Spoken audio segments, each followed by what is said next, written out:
Buongiorno, buongiorno cari amici, j'espère que vous allez bien en ce 8 mai, oui déjà le 8 mai. Écoutez les amis, sans perdre de temps, aujourd'hui, Murmure de Ganesh, cet oracle magnifique de Angela Hartfield nous accompagnera. On y va les amis, sans perdre de temps, je l'enlève de son bel étui. Elles sont magnifiques ces cartes, je vous en montre quelques-unes comme ça vous voyez un petit peu avec ces beaux éléphants. Expression enfantine,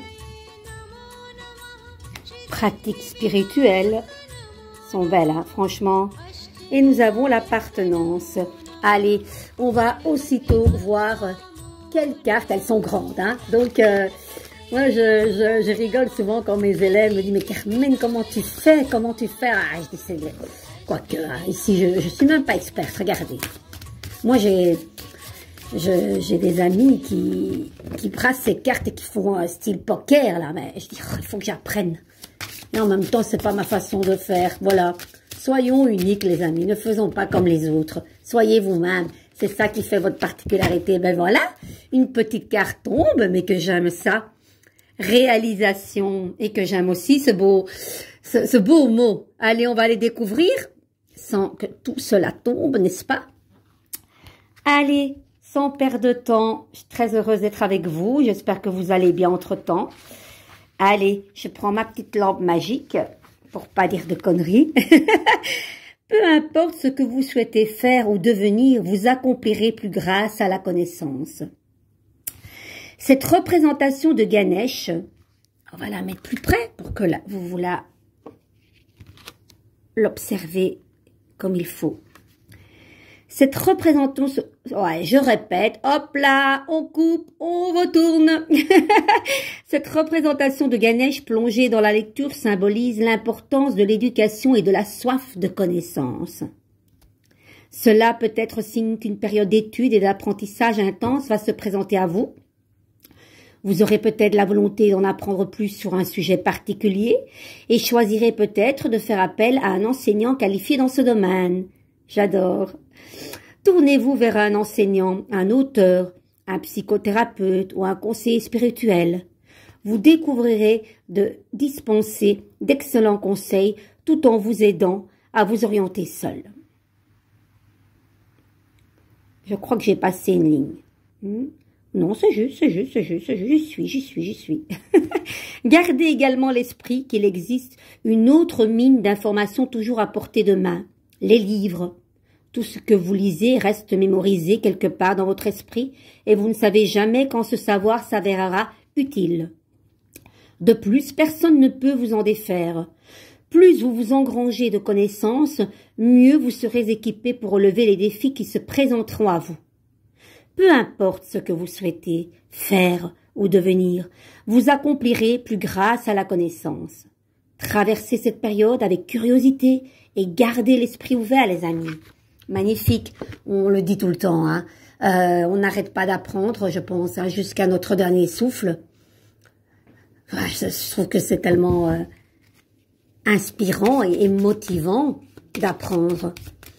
Même quand on pense connaître un domaine particulier, bien non, on en apprend toujours. On peut pas dire, ah, moi, j'ai tout appris, j'ai rien besoin de savoir. Non, surtout pas, parce que alors là, on est mal barré, hein. On ne sait jamais parfaitement tout, et heureusement, parce que la perfection n'existe pas. Qu'est-ce qui se passe avec cette tempérance, les amis, à l'envers? Déconcentration? Trop donné? Pas assez reçu? Besoin de repos, hein. Vous êtes en mode carrément lessivage, hein. La carte de la tempérance, c'est la carte de l'économie. Au sens propre comme au figuré. Ça peut parler de vos économies au niveau pécunier, économie au niveau du parler, de faire, de vos actes, tout. Là, c'est la guérison aussi. Les choses vont porter leurs fruits. Là, vous avez tellement dépensé ou trop donné que on n'arrive pas à prendre de la hauteur et prendre cette patience pour quelque chose de fructifiant. Non. Déconcentration, les amis. Quoi que vous fassiez pour le moment, vous avez l'impression que vous n'existez pas ou qu'on ne vous voit pas. Où est votre place? Recentrez-vous. La tempérance vous dit de vous recentrer, de vous reposer, de prendre de la hauteur avec certaines choses qui vous paraissent insurmontables. Mais là, en voyant de plus haut, comme si vous étiez dans un avion ou un hélicoptère, vous regardez tous ces problèmes d'en bas, d'en haut, et vous voyez que finalement, tout vous semble petit et que rien n'est grave. Vous savez que moi, Carmen, je travaille les cartes à l'envers et à l'endroit. On va aller voir qu'est-ce qu'il faut mettre au-dessus de cette belle tempérance pour que vous retrouviez votre équilibre. Allez, c'est ça qui est bien. Moi, c'est ça que j'aime bien avec les cartes à l'envers, parce que là, on sait, oui, il y a un problème, mais le problème va être résolu. Incessamment, plus ou peu. Ça, j'arrive jamais à dire. Bref, Carmen ne le dit plus. Allez, ouverture. Ouverture, vous pensez qu'on ne vous voit pas, mais allez vers le monde. Ouvrez les portes de l'infini, des possibilités. Et vous allez voir quelque chose de beau arrive, hein, là. Soit un être aimant, soit une belle opportunité de rentrer dans cette danse. Mais c'est vrai que là, vous regardez, mais on fait un pas en avant, un pas en arrière, on tourne en rond. Pourquoi?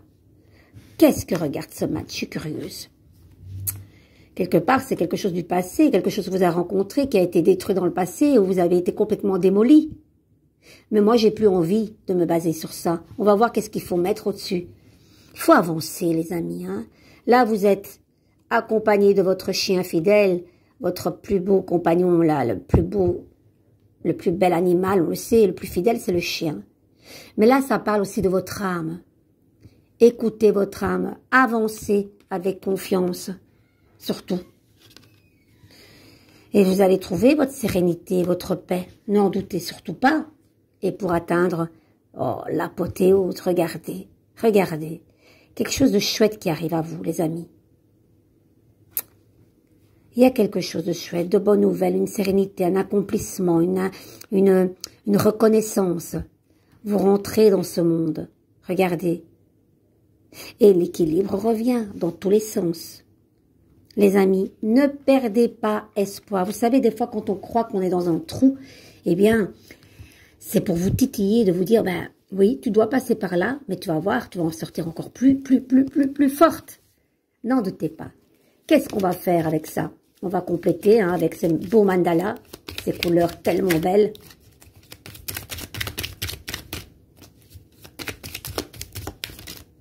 Allez, c'est toute celle-là, allez. Changement. Il n'est pas difficile de changer, les amis. Gentillesse, ouvrez votre cœur aux autres. Avec ce monde, on vous dit d'aller vers les autres. Ouvrez les portes. Progrès, vous êtes sur la bonne voie. Voilà, les amis. Voilà. Recherche. Ce que vous cherchez est très proche de vous. Je vous l'ai dit. C'est là. Vous allez le trouver. Bonne nouvelle. Ensuite, pardon, abandonnez vos ressentiments. Oui, les amis, abandonnez ces ressentiments de colère, de rancœur. Ce n'est pas bon pour vous. Pardonnez pour vous d'abord. Pardonner ne veut pas dire tout oublier. Il y a des cicatrices, certes, mais s'il vous plaît, ne restez pas, ne stagnez pas dans ces rancœurs, de sa colère. Ce n'est pas bon. Ce n'est pas bon. Et puis, nous avons l'activité. C'est le moment d'agir. Hop, hop, hop, on y va, je vous l'ai dit. En ouvrant les portes, vous allez vers ça. C'est magnifique. Ce beau mat rentre dans la danse de cette belle déesse ici du monde. Ça forme aussi un couple. Là. Ça peut être l'étranger, vous allez faire un beau voyage avec la famille, que sais-je. Les amis, je vous embrasse. Tout va bien. De gros bisouilles.